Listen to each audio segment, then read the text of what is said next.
There are two sides in many ways to marketing. One is the qualitative side and one is the quantitative. The qualitative is the more creative side of marketing. When you study, for example, advertising and branding, it's about creativity.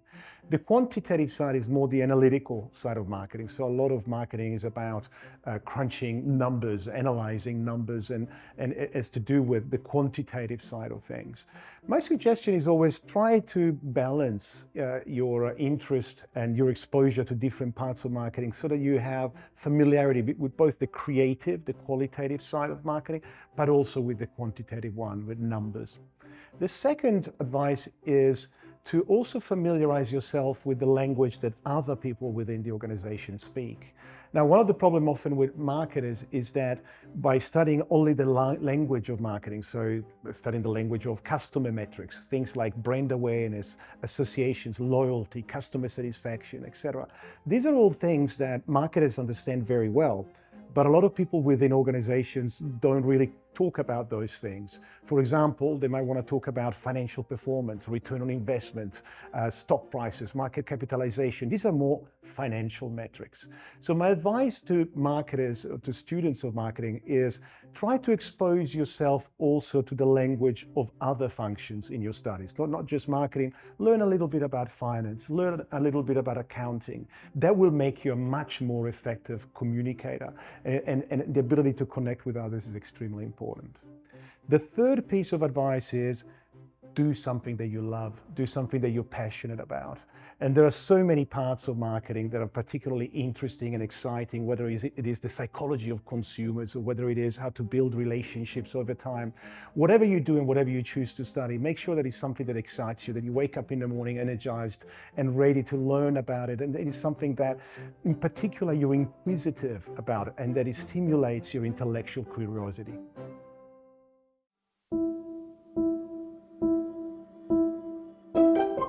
Marketing is fundamentally about understanding what customers want or need and understanding the kind of problems that they have and solving them. And a great marketer has to have that ability. And sometimes when you look at marketing geniuses, they're the ones that understand customers better than customers understand themselves. Take, for example, someone like Steve Jobs, the founder of Apple. Now, normally we don't think necessarily of Steve Jobs as a marketer, but he was a marketing genius after all. Why? Well, because he understood the kind of needs the customers had, probably better than customers themselves. Take, for example, the iPod. What is iPod? iPod is an MP3 music player, has CD quality music, and it plays all of the popular open formats of digital music. But the biggest thing about iPod is it holds 1,000 songs. How many times have you gone on the road with a CD player and said, oh God, the CD, I didn't bring a CD I wanted to listen to? To have your whole music library with you at all times is a quantum leap in listening to music. When the iPod was launched initially, people didn't quite understand what the product was about, how it created value for them. They thought perhaps that it was expensive for what it was, or that it didn't have enough features compared to other MP3 players. A lot of people at the time didn't quite get it, and therefore initial sales were quite low. Yet it became a success, and of course it turned around the fortunes of Apple at the time, and it turned Apple into what it is now. What was the insight behind Steve Jobs' idea for the iPod?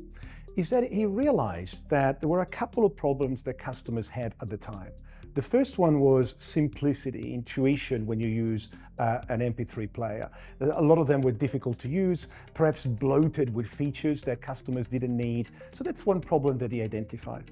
Another problem is that at the time, it was a lot easier for people to steal music than to buy it. So it was very common for consumers to go on torrent sites, download MP3s illegally, and then putting them on their MP3 player. Now, what people didn't see initially when the iPod was launched was the entire ecosystem around the iPod. iTunes, the synchronization of your music library, the automatic download of songs and synchronization on your device. iMac, iBook, iPod. So that suddenly achieved two things. It made people's lives easier And also, it made it easier for people to buy rather than steal music in many ways. Now, these are all insights that people would have never voiced, for example, in a focus group or through traditional market research.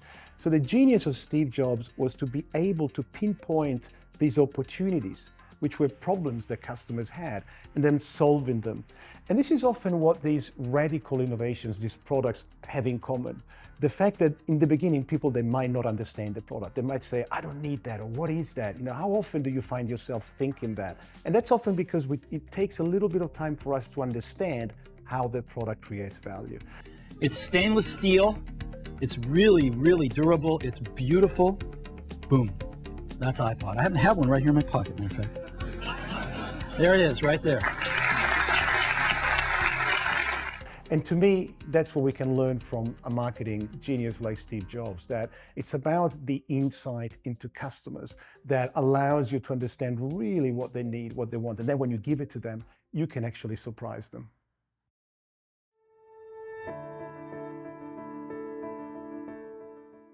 I think one of the most interesting trends in marketing at the moment that represents both an opportunity and a challenge in many ways is artificial intelligence and how that's going to change the marketing landscape in years to come.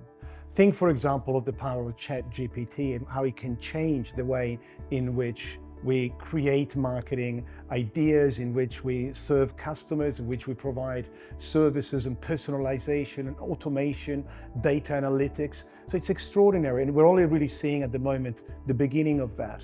We did a very interesting experiment a few weeks ago with my students at Imperial College, where we put in requests into Chatgpt for marketing recommendations and strategies. The first one is we asked it to develop 5 catchy slogans for a brand of cookies whose core ingredient is asparagus. And it came up with some amazing ideas for slogans that actually, when you think about it, they were generated in just a matter of seconds. They were quite creative and quite effective. The second thing that we asked Chatgpt to do was to create a slogan for a dating app for dogs. And they came up with some extraordinary marketing ideas on how to develop a great creative strategy for a dating app for your pets. So what do we take away from this? I think the power of AI, Chatgpt and so forth, to contribute to marketing is extraordinary. It makes sense for a lot of people in the industry to be nervous about it because a lot of these things might be replacing some of the things that humans have been doing for a long time. And the question is, to what extent can you replace human creativity completely? Or, for example, the empathy that people provide in customer service. And these are the things that would be very hard for AI to replicate. I think AI can be a very good source of help to marketers in terms of, say, data analytics, in terms of routine operations and things like that.